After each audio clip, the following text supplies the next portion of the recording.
Oui, oui, et c'est d'ailleurs, si on veut faire une comparaison, imaginez seulement des députés du camp national s'afficher avec des leaders de groupes d'extrême droite. Ouais. Ça n'arriverait jamais. Là, ils récupèrent des investitures législatives. Raphaël Arnaud est quand même député LFI, rappelons-le. Oui. Alors, dans ce cas-là, Cem Yola, je crois que c'est une liste un peu indépendante.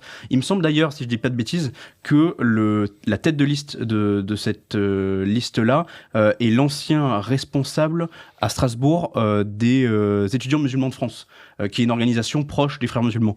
Je dis peut-être des bêtises, hein, ils ont aussi ce talent, ils ont ce talent à gauche à multiplier les listes un peu étranges.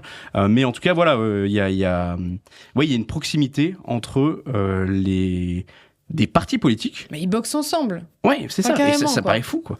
Mais vous remarquerez quand même que les militants de la Jeune Garde revendiquent quand même peu leurs actions.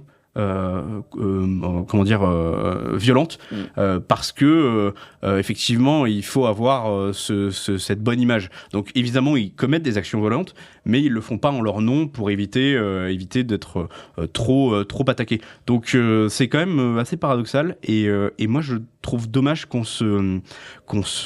leur accorde peu d'importance, parce que à mon avis leur idéologie, leur méthodologie aussi, leur façon de faire du militantisme va largement influencer les partis d'extrême gauche comme la France Insoumise dans les prochaines années.